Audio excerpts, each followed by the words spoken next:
They say the truth hurts, so you about to feel pain, and I gotta do work, God said I gotta do work, cause it's off with the name, savage truth, savage truth, it's the savage truth, the savage truth, the savage. This is The Savage Truth, and I am Pastor Roy Dockery. Thank you for joining me for another episode of The Savage Truth, YouTube, podcast, all of that good stuff. So wherever you get your Savage Truth information, thank you for joining us. Shout out to the Patreon supporters. Shout out to the YouTube subscribers and to the members and the family on Discord. You can join our Discord channel for free. There's no cost. There's no subscription. There's no association. We just want people to be a part of the family.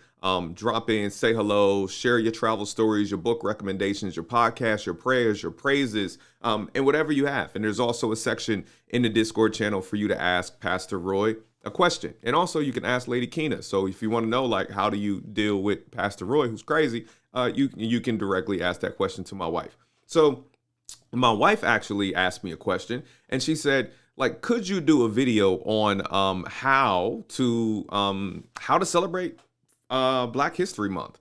And mainly for like corporations, right? Because for those that don't know, I'm not on social media. I have a YouTube channel. I have a private Discord community. That's kind of my social media platform or engagement.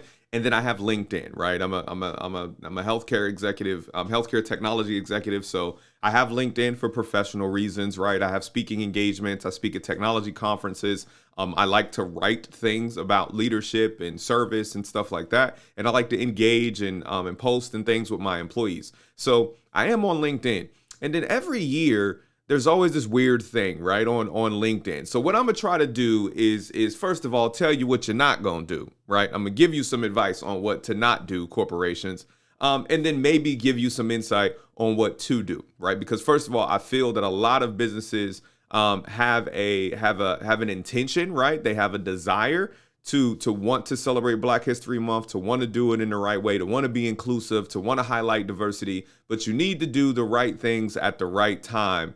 And a lot of you are just afraid to ask your Black employees what to do because you don't want to come across as insensitive, or so people aren't like, you don't know what to do, right? We don't want to be caught up in like in the presence of, or in the assumption of ignorance, right? So a lot of times we choose to do nothing so that we're not offensive, or that, okay, if we do Black History Month, do we do Women's History Month? Do we do Hispanic History Month? Do we do LGBTQ Pride Month? Like, if you have employees who are all of those things, and if you choose to celebrate anybody, then yes, I say you would have to celebrate all of them, right? Unless you're an organization, faith-based organization or something, that the foundations of your organization or your corporation or your mission statement, right, would be against, for like the LGBTQ lifestyle or whatever. I'm not saying that you need to violate the principles of your organization. But if you have members of your organization that you would want to highlight, that you want to feel inclusive, then you also need to include the days, the months, and the things that celebrate them. So first thing that we need to understand is that Black History Month was created, right? The purpose of Black History Month is to basically integrate the stories of African Americans throughout American history that were intentionally excluded from the narrative of what America is. So first of all, first, number one, you're right, I don't do a lot of graphics because I don't have time. I'm busy, right? But number one, so here's my point in your face. Bam. Number one, Black History Month is about history. History. Past tense. Stuff that already happened. So the first thing that you're not going to do, stop just celebrating Black people who are like here, right? Like, you know what I mean? Like, stop that. Like, Venus and Serena Williams are not Black history. They're the Black present. They're here, right? You're not trying. Like, Jay-Z is not Black history. You know what I mean? Like, Tupac is technically Black history because Tupac is past tense. He's dead. But what I'm saying is Black History Month is not a month to just highlight Black people, right? Like, that's not the intention of the month. The intention of the month is that there are significant achievements, significant contributions from African Americans throughout history that are not told in the story, right? Like we hear about war heroes, but we don't hear about the, the all black battalions like the Tuskegee Airmen, right? We hear about, the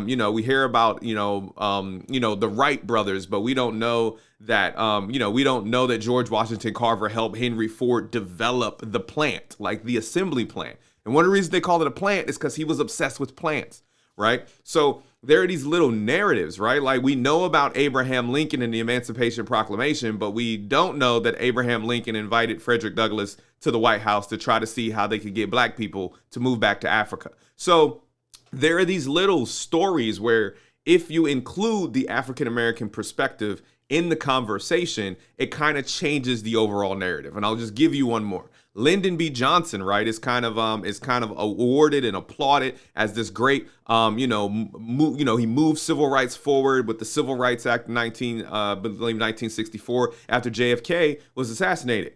Lyndon B. Johnson is also on tape calling Martin Luther King the N-word. Yeah, and I mean this is like after he signed the Civil Rights Act. So he wasn't exactly for the people, he wasn't exactly not racist. He signed the bill because he was the person in the office to do it. He didn't write it. He was the president. We understand how the branches of government work. So these narratives help create a better story of America. It creates a better inclusive story of America. So the point of telling history is the fact that there are people left out of history because they weren't the people in power, right? Like to the victor goes the spoilers, the spoils, the winner writes the narrative. But, this isn't about winning or losing. It's about the truth and the reality of America, right? If you read a people's history of the United States, which is a history of the United States written from the Native American perspective, you see some different things about American history. So one, talk about history, right? Like in your organization. And hold on, I'm gonna give you another not gonna do before we go on what to do.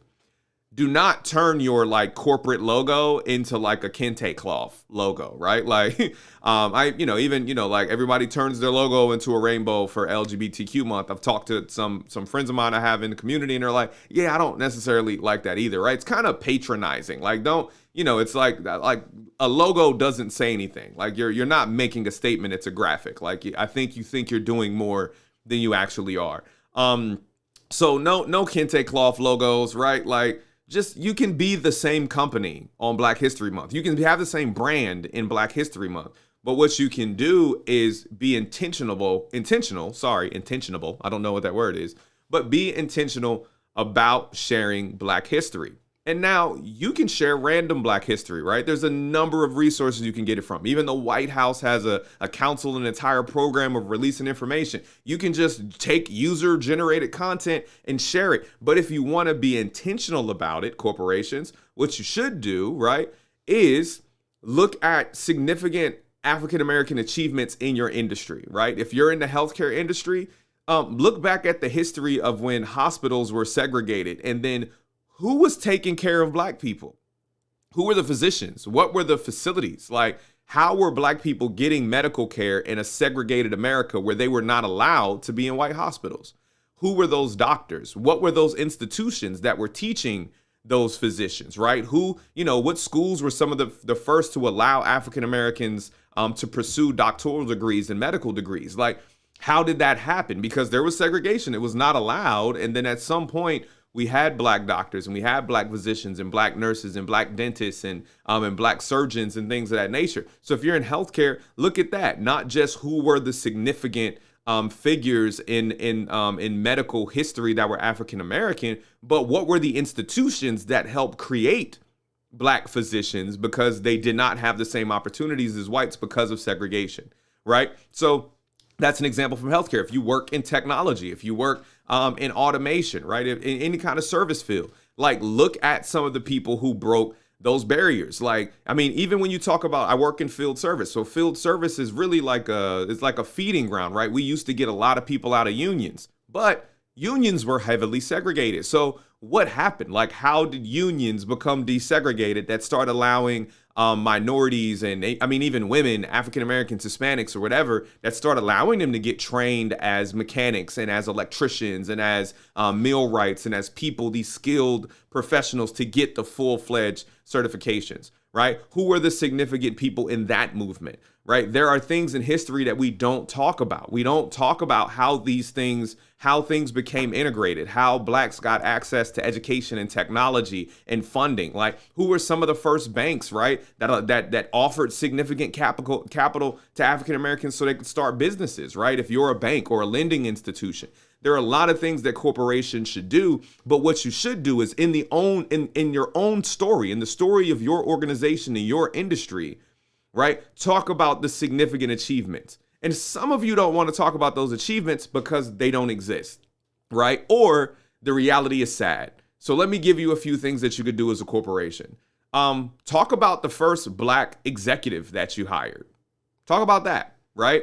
That's history for your organization. It's going to seem sad if it was in like the 2000s because it's going to make your organization seem maybe racist, but it's better to tell the truth than to not, right? Talk about any involvement you had in local politics and local legislation and local lobbying. If you didn't have any, then, maybe your organization doesn't have anything to celebrate and you should talk about other people's history. But you can do simple things like that, right? Who was the first African American we had in management? Who was the first African American that we had in leadership of any kind, right? Who was the first African American like software engineer that we had, and how long ago was that? And right, and like starting to build a narrative to say like, what role is your organization playing in a narrative of making sure you're inclusive of the African Americans and the black people who have been significant to your organization. So that's just an idea that I have. And like I said, my wife asked me to share this because, I'm on LinkedIn and I see companies trying, but I figured I'd give you a hand. As somebody who studies Black history, as somebody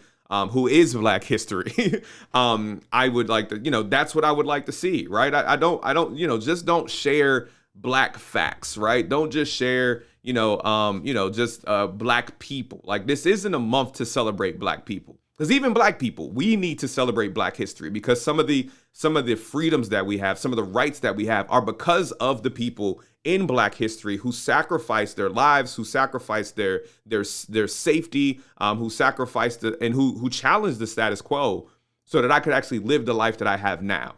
So I don't feel like Black history is a month to celebrate me. Black history is a month for me to celebrate people who allowed me to be what I am. Right, and who contributed to me being who I am with their sweat, with their blood, with their tears, and with their life, right? Black History Month to me is more significant than the 4th of July. Black History Month to me is more significant than Memorial Day and Labor Day. And I'm ex-military, but it's because everybody who died in a battle in American history was not fighting for my freedom.